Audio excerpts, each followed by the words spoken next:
अगर शिक्षा के क्षेत्र की बात की जाए तो ये गांव सिकरौरा भूड़ है। इस गांव में ऐसी स्थिति है जहां पर बीएसए भी अनजान दिखाई दे रहे हैं, क्योंकि अध्यापक यहाँ पर 9 बजे के बाद स्कूल तो आते हैं लेकिन 12 बजे से पहले ही चले जाते हैं। क्योंकि यहाँ पर एक अध्यापक ने हमको बताया कि आज परीक्षा थी इसलिए हम वहाँ पर जल्दी आ गए। अब उनसे 40 मिनट हो गए हैं लेकिन यहाँ पर ना तो बच्चे उपस्थित हैं ना अध्यापक उपस्थित हैं। अब देखना ये होगा कि या तो बच्चे नहीं आते हैं या अध्यापक नहीं आते हैं। ये अपने आप में एक बड़ा सवाल है। आपका क्या नाम है? प्रेममती। आप कौन है यहाँ पे? आंगनवाड़ी। अच्छा ये बताओ, यहाँ बच्चे तो है नहीं, अध्यापक भी नहीं है, नहीं, स्कूल का टाइम क्या है? स्कूल का टाइम है 3 बजे। वैसे तो छुट्टी का टाइम 3 बजे है और उसका टाइम 9 बजे है। अध्यापक जो आएंगे वो 9 बजे आएंगे और जाएंगे कितने बजे? 3 बजे। 3 बजे। तो अभी कितना बज रहा है? 12:40 हो रहे हैं। 37 मिनट कितना हो रहा है? 12:40। 12:40 हो रहा है। हम्म। अध्यापक वो तो मेडिकल पे हैं। एक ही अध्यापक है, हेड है वो। यहाँ कितने, अब मास्टर कितने यहाँ पे? एक ही है, हेड है बस। यहाँ पर सफाई व्यवस्था देख सकते हैं। आज परीक्षा हुई है। बता रही है परीक्षा हुई है, लेकिन परीक्षा का मतलब ये थोड़ी नहीं होता है कि आप गंदगी में परीक्षा कराएंगी। सफाई हुई थी लेकिन जब बच्चों ने मतलब तो एक तरफ हमारी सरकार लगातार वादे कर रही है स्वच्छ भारत मिशन के अंतर्गत सफाई व्यवस्था सही रहे, लेकिन यहाँ पर किस तरह की गंदगी है वो देख सकते हैं। और तो आज बता रही है पेपर हो गया, लेकिन पेपर होने के बाद ना तो यहाँ अध्यापक मौजूद है, छुट्टी कर दी गई थी सर। बाकी एक कमरा था मेरे पास। एक कमरा था। मेरे बच्चे आज फुल आए हुए थे। ये दीजिए मैं आपको अपने बच्चों की फोटो दिखाती हूँ। और जब वो मास्टर आए थे तो वो मेडिकल पर थे। जब बच्चों की परीक्षा थी 4-5 मास्टर आए थे।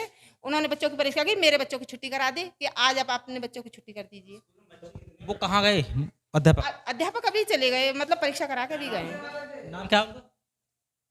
जैसे कोई तो धनारी का, कोई कहीं का था, मुझे नाम अभी आपने बताया है एक अध्यापक है, अभी आप कह रही हो उनका नाम जयपाल है। जो यहाँ हेड पर है। जो हेड मास्टर है वो कौन है? हाँ, जयपाल सिंह। अच्छा, और भी कोई अध्यापक है? नहीं, कोई नहीं, एक ही। अभी तो आप बता रही हैं 2 अध्यापक है। नहीं, कौन, मैं तो नहीं कहा था, एक ही अध्यापक है। यहाँ आप किसी से भी पूछ लिए, गांव है ये, गांव आपके समर्थ बोलेगा। दूसरे गांव के आए थे ना यहाँ पे। जब मास्टर आएंगे तो मिड डे मील बनेगा। मास्टर ही नहीं आया तो मिड डे मील कहाँ से बनेगा? नहीं तो मेरे छोटे बच्चे, मेरे बच्चों के लिए तो कुछ भी नहीं आ रहा है। तो ये सरकार से नहीं आ रहा है, अभी है नहीं बनता है? नहीं, मेरे पास तो सरकार से नहीं आ रहा है। मतलब सूखा राशन आता है, वो मैं वितरण करती हूँ। वो सारे गांव के हैं, आप उनसे पूछ सकते हैं। जो और बच्चे हैं जिनको रोज खाना बनता है, कभी दलिया बन गया, कभी नाश्ते में केला मिल गए, कभी सब्जी बन गई, कभी पूड़ी बन गई, वो यहाँ ऐसा होता है? आपको बच्चे और या मास्टर बता सकते हैं, उसका जवाब तो मैंने। आप बताइए, ये बताओ यहाँ मिड डे मील में जो बनता है, खाना बनता है, वो पहले बनता, अब तो फिलहाल बन भी नहीं रहा है। सब बंद पड़ा हुआ है। कुछ नहीं है। तो अभी आप बता रहे हैं कि अध्यापक यहाँ पर नहीं आते हैं, वो कौन है? जयपाल नाम है उनको। जयपाल बे तो वो दारू पी लेते हमने। स्कूल में दारू पीते हैं? पी के आता है। एक मिनट, जो जूनियर प्रधान अध्यापक है उनकी यहाँ ड्यूटी थी, वो अभी फिलहाल 1 सेकंड हुआ है। 1 सेकंड हुआ, उन्होंने सारी परीक्षा करा के वो अभी गए। बिल्कुल 1 सेकंड हुआ है उनके लिए। टाइम 3 बजे का है तो पहले कैसे चले गए? नहीं, अब ये इतना तो मुझे नहीं। परीक्षा के बाद कितने टाइम मास्टर लोग जाते हैं, मुझे अपना टाइम याद है। मैं यहाँ उपस्थित हूँ और उनका मुझे पता है। आप हो यहाँ, आपका बहुत धन्यवाद है यहाँ पर हो, लेकिन जो लोग नहीं है हम उनके बारे में जानना चाह रहे हैं। नहीं तो मैं मतलब उनके बारे में जो है वो बताऊंगी।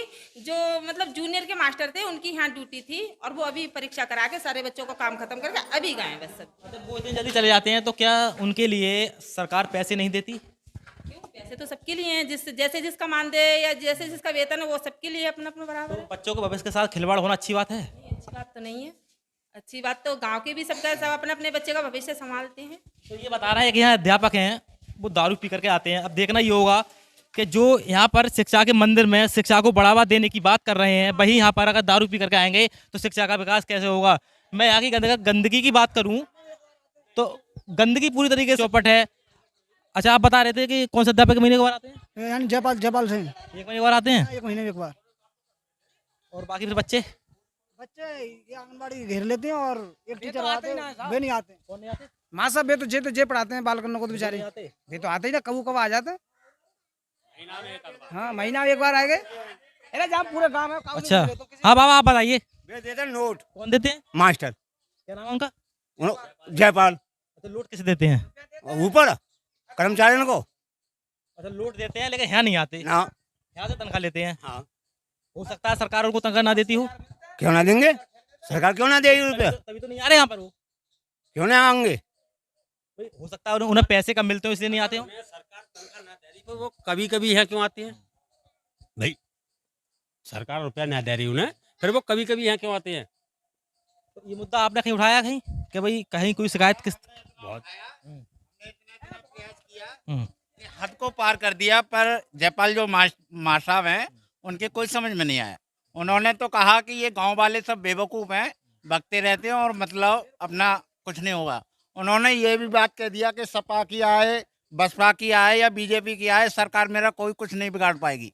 उन्होंने ये बात भी हमारे सामने बोला था। हाँ, अब बताओ, ये सरकार ऐसी सत्य सरकार चल रही है योगी जी की, और इसमें भी ऐसे अध्यापक का नहीं हो रहा, तो बताइए बच्चों का भविष्य में क्या होगा? तो ये तो बच्चों को वैसा खिलवाड़ हो गया। बिल्कुल बेकार हो गया, आगे बढ़ने का कोई संभावना ही नहीं है। जो जयपाल की काम है, जिम्मेदारी जो बालक दो चार आ जाते हैं उन्हें यही संभाल लेते हैं, फिर बैठा लेते हैं, क्या करें? कितने बच्चे होंगे यहाँ पर? लगभग स्कूल की संख्या तो संख्या तो काफी है। 125 130 के करीब में बच्चों की संख्या है। हाँ, आंगनबाड़ी वाली जो हमारी महिला है वो ही बच्चों के लिए। यहाँ जो बच्चों को खाना मिलता है, बच्चों को खाना मिलता है, एक ही प्रकार का खाना मिलता है, केवल चावल, उसके अलावा कोई सौदा नहीं मिलता है। ये बच्चे ही पढ़ते हैं? हाँ, ये बच्चे क्यों बेटा? यहीं पढ़ते हो? हाँ आपको खाना मिलता है? ना। नहीं मिलता खाना? और आपको खाना नहीं मिलता यहाँ पे? ना। नाश्ता मिलता है? नाश्ता भी नहीं मिलता। ये एक तरफ सरकार स्वच्छ भारत मिशन के अंतर्गत सफाई पर जोर दे रही है, जिन पर संबल के DPRO हैं, उनका भी कहना है कि सफाई पर व्यवस्था की जाए, लेकिन यहाँ पर किस तरीके से देख सकते हैं, प्राइमरी ये स्कूल है, पूरी तरीके से सफाई व्यवस्था चौपट है। अब देखना ये होगा कि यहाँ पर ऐसी ही गंदगी रहेगी या फिर इन बच्चों को न्याय मिलेगा। अध्यापक हैं यहाँ नहीं आते हैं, और लोगों का ये भी कहना है कि एक अध्यापक हैं यहाँ पर, वो आते हैं लेकिन वो रोज़ दारू पी करके आते हैं। देख सकते हैं ये यहाँ की शौचालय है, सुलभ शौचालय है। स्वच्छ भारत में इसकी किस तरह धज्जियाँ उड़ाई जा रही हैं वो यहाँ पर मैं आप साफ तौर पर दिखा सकता हूँ। यहाँ तो लग रहा है कि ये एक बार बनने के बाद दोबारा यहाँ पे काम ही नहीं हुआ है, पूरी तरीके से चौपट है। एक तरफ लगातार योगी सरकार वादे कर रही है कि सफाई व्यवस्था पर जोर दिया जाए, कहीं कोई किस तरह की कोई कमी। यहाँ पर तो लग रहा है कि जो जानवर हैं उनके उपले बनाए जाते हैं, जो गोबर करते हैं उसके उपले बनाए जाते हैं। अंदर देखिए, ये है आंगनबाड़ी, सिकरौरा भूड़ का ये आंगनबाड़ी केंद्र है। यहाँ देख सकते हैं, मैं दिखाना चाहूँगा, मेरे सहयोगी अंदर आए, यहाँ देखा किस तरह की व्यवस्था है। ये है आंगनबाड़ी केंद्र। आप बच्चों को ही पढ़ाती हो? नहीं, मैं उसमें प्राइमरी कमरा में पढ़ाती हूँ, लेकिन जब परीक्षा होती है, जब कुछ होता है तो वे मेरे बच्चों को भगा देते हैं और फिर मुझे बच्चों बैठाने की परेशानी होती है। क्योंकि आज मैं अपने बच्चों को क्यों उठाती वहाँ से? अगर मेरा केंद्र सही होता तो मैं आराम से इसमें बैठा रही होती। बोले आप अपने बच्चों को हटा दीजिए, हमारे बच्चों की परीक्षा होगी यहाँ पर। तो मतलब हाँ, उनकी परीक्षा हुई तो मुझे कार्यालय से अपने बच्चों को जल्दी छुट्टी करनी पड़ी। अच्छा, तो यहाँ पर जो बढ़ा हुआ है जो ये गंदगी, तो यहाँ पर कंडे कौन करता है? पशु बैठ जंगली जानवर, गाय जो हैं बेजार हैं वो रहती है इसमें। तो यहाँ बता रहे हैं ये कि जो है पूरी तरीके से बंद पड़ा हुआ है। यहाँ की जो आंगनबाड़ी बता रही हैं कि जहाँ पर मेरे बच्चे बैठेंगे पूरी व्यवस्था भंग हो चुकी है। लेकिन अंदर भी दिखाएं किस तरह, देख सकते हैं किस तरह की गंदगी है। ये है पूरी तरीके से व्यवस्था यहाँ पर चौपट है। यहाँ की जो आंगनबाड़ी है वो बता रही है कि हम तो अपनी जिम्मेदारी निभा रहे हैं, लेकिन जो अध्यापक वो है टाइम से नहीं आते, और भी कई कमियां हैं वो यहाँ पर सामने आई हैं। अब इस पर देखना होगा, जिस तरीके से लगातार सरकार वादे कर रही है उसके आदेशों की धज्जियां उड़ा रहे हैं, यहाँ कहीं ना कहीं अध्यापक और अधिकारियों की मिलीभगत भी हो सकती है।